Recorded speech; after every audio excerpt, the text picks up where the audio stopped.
Welcome back from that short break, and thank you very much for keeping in touch of Uganda Family TV. Definitely, I am so delighted that you're still following us. My name is Clare Bwenje, the world's favorite host. In case you are a new viewer, that's who I am. We are here under the theme of parenting, and guess what? We have an amazing couple, and I'm really happy that we hosted them because they have great experience, especially in parenting through modeling. In their sharing, really something that caught my attention and I really appreciate, and I know the viewer out there really loved it, is how they have successfully managed to really keep their children away from owning smartphones. In this digital era, they might have really put in quite some time, and definitely that's where I would love them to start from, to really help a parent out there, because I know it's a big struggle. Even now, 3 years, 4 years, 5 years, they need gadgets ever on screen 24/7. So maybe it could help a viewer that is struggling in that. I'll pick it up from you, especially on that point of, you know, how you've successfully managed to keep your children away from phones, and you know regulating them from screens and stuff like that. I don't know if you want to continue, or Mr. Charles Mwesige can take it from that. Yeah, I'll add something small. Thank you, Claire. Like I said, it has not come easily. It's still a work in progress, I must say, because sometimes they come back and still complain and say, you know what, mommy, daddy, we need phones. But one is, we sat each one of them down and we told them the advantages and the disadvantages of having phones at their different ages.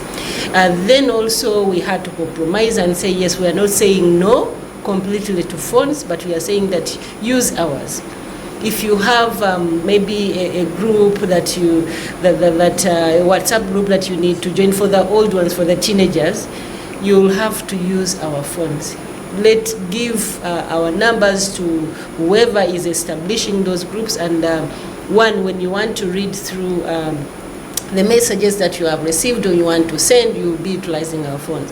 But also that was to help us to monitor what they do and what they are reading and what they are receiving. But of course, the children are sharp. Sometimes you realize that some of the information is deleted, but when you get back to the history and ensure that whatever they are trying to search or what they are doing, they are seeing is being monitored.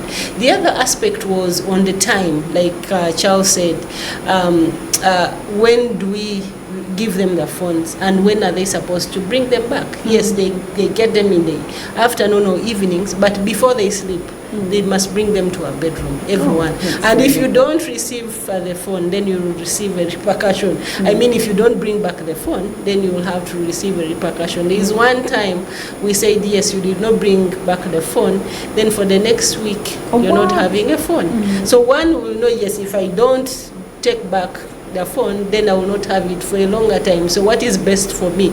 To use it at the specified time and be able to take it back. Yes, thank you. Thank you very much, Friadah. That's really helpful. Yeah, just to emphasize her point, and I think this is a principle that parents can adopt: consistency in the messaging. Yeah.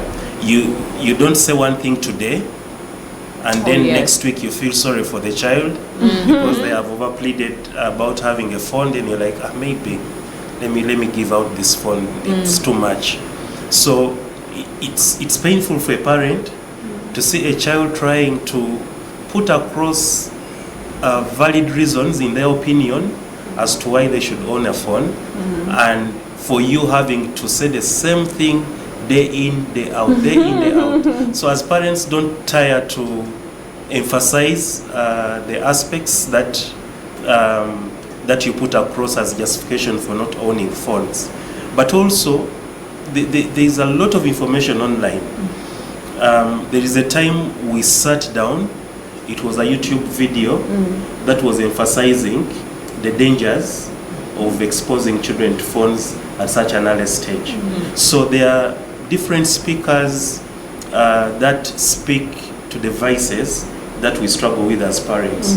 So sitting all of you together as a family and watching that particular clip, or whether it's 15 minutes or 30 minutes, you give them an opportunity to have a different perspective from another speaker or from another parent about what they think about phones. The other thing that we have been very intentional about have been either children's camps or teenagers camps. And of course we are very specific, those that are organized by the church. So we have really invested in those platforms, and they have rarely missed attending those camps. Why do we do that? Because they are in an environment where we know they are safe. The messages that they are emphasizing at the camp also help us as parents, because they re-echo the very things that we keep telling them at home. So when they come back, of course we do an evaluation. What did you interface with at camp? And when they are giving you feedback, they realize that they are the same things.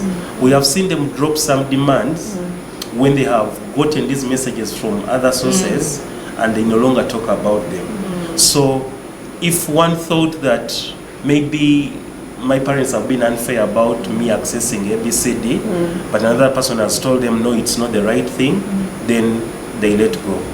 And of course I'm encouraged by a speaker, I don't know whether it was in church or a facilitator we had invited in the Marriage Fellowship, who actually said that if you haven't raised teenagers, then parenting hasn't started officially. And that's very true, yes. By the way. Wow, we also need tips on how you're managing, teenagers. Wow, thank you very much for sharing, Charles, and thank you, Friadah.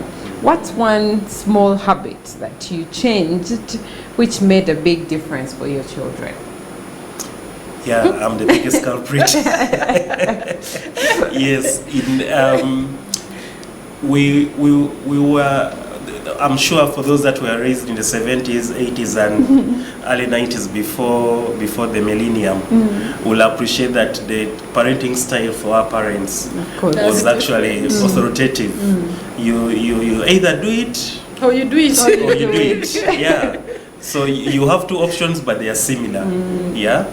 So again, at the beginning, I talked about how we are modeled as parents before we mirror this to our children. So again, I'm referring to the first 5 years. I had copied and pasted the same with our children. So we started noticing resentment, and the biggest challenge that I had was actually speaking on top of my voice when I'm talking to them.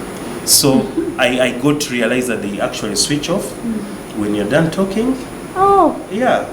They switch back. Exactly, yeah. So I have learned to apologize to the children. As a parent, you can't always get it right, but it takes courage. You as a parent say, my son, I'm sorry because of ABCD. So it doesn't stop at your parent, at you as a parent noticing that this did not go well. I need to change. There are parents who change behaviors quietly, but you need to account to the children that I used to do ABCD, but I've let go. If you ever see it resurfacing, I'm just human, but the determination is I want to do right. Just wanted to share one, and this was when the two firstborns were still young. I think they were below 5. And I would ask myself, why is this one not like this? Comparing children, it is very bad. Dangerous. Exactly. You ask yourself. I would ask myself, this one does this like this, the other one does this like this. And I remember we went for a parent seminar, and one of the presenters said it is very bad to compare children. One, if they get to know that you're doing it, then you're affecting mentally the other child that you're comparing with. So it is one of the things that parents do unconsciously. For example, you find someone has washed dishes and they're not well washed, like, why don't you wash them like your sister? Why don't you wash them like your brother? But truth be told, these children are different. They do have different capabilities. If one is good, for example, at washing dishes, the other might or is good at, for example, cleaning or washing. So we need to appreciate every child with their different capacities. Yes. Wow. That's very, very important. Thank you very much. And I think many parents struggle with that. Yes. Why is it that you're not like this? Why is it that you're not Exactly. performing? And it actually breaks the hearts of the children. Yes. Yes. So thank you very much for bringing that out so loud and clear. How can parents who work long hours still model good behavior? I know they are watching and they are feeling like, ooh, how are we even going to manage this? So maybe you could share. Yeah, one, if you've been intentional about modeling right from day one, it's not a bit of a challenge. But if you're a parent and you've noticed at a certain stage, oh, I need to reboot, I need to, go back to the factory settings, then it's quite a hill to climb, or a mountain to climb, because then modeling essentially would require your physical presence. But again, to emphasize, it's never too late. One of the things that we have done is that we've tried as much as possible to be structured. Always challenge ourselves that we work in different organizations where we wake up every morning to ensure that the vision of the organization is actually fulfilled. We wake up every morning to ensure that that strategy that was set by corporate company is actually being followed to the latter. And we go back home, you don't have a vision, you don't have a strategy, you don't have core values that define you as a family. There's nothing that you're standing for. If it's there, it's in your head, but you have not even communicated it to your children. So we've been intentional about our vision, our mission in this world as a family, but also the core values. And we have distributed these core values to every child. That for you, you're responsible for integrity, you're responsible for ABCD. Recently, our son went out to a one-day seminar at St. Francis for the teens. And he came back, he told us, we talked about anxiety. So we told him, give us feedback. It was in a family fellowship. So when we told everyone, how have you been anxious at a certain point? And all of them gave us feedback that pointed to things that they did which were bad, and they were on tension that they never wanted us to know that they actually, the simple one was one who said, I broke the broom, I ran very fast and hid it behind the house. Because I never wanted anyone to know that I've broken a broom. So for them to come out and speak freely for the environment that we have created for them to speak freely, and you do not hold them, you do not punish them for speaking out, speaks to integrity for that particular example. But not to divert away from the question that you have asked. If you leave in place a clear plan of action, there are things that become routine, and they know at this particular time, this is what I'm supposed to do. So when you come back, you hold them accountable against set standards or a set timetable, a schedule for purposes of accountability. Thank you, my dear husband. Yes, just to add one is, yes, sometimes, yes, we do work long hours, different roles at work demand us to spend more work, which sometimes we may not avoid. But also there is need for us as parents to purpose and create time for our children. Because yes, like he said, that you're fighting hard to ensure that yes, the vision of the company is implemented as is. So we should also purpose. The little time that we have with the children should be impactful. I remember before he changed positions, he would ensure that when children are in holidays, he gets leave because he had that opportunity to do so. So he would make sure that he's home with the children and ensure that, one, they do what we expected them to do, but also just to share from other sharings that we've received in fellowship is some families do send maids during holidays and ensure that the children be able to do work at home. So yes, even if we have demanding jobs, we must ensure that we have time, we purpose to have time for our children. Because ideally, what are we working for? We are working for our children. At the end of the day, when this job is done, you're going back to your family. So we should always put that at the back of our minds that yes, we need the money, but we should invest both at work and be able to also invest in our families. Wow. Yes. Thank you very much. It's been a great pleasure. I see we are just left with 4 minutes to close the show. May the Lord bless you. I really, really appreciate you coming. We have a lot to take home for action. God bless you. You can just say bye to the viewer.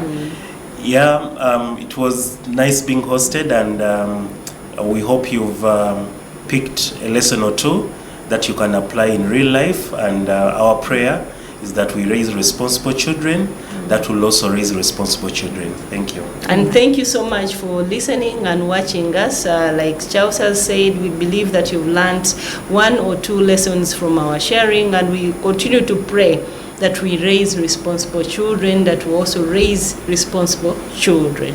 Thank you. Thank you very much, lovely viewer. Thank you for keeping it Church of Uganda Family TV. Thank you for joining us as we discuss a topic of parenting through modeling. I pray you have something to take home for action. May the Lord bless you and keep you well. I will see you again next Thursday, same place, same time, with different people. I love you. It is a very, very good night. Thank you. Bye-bye.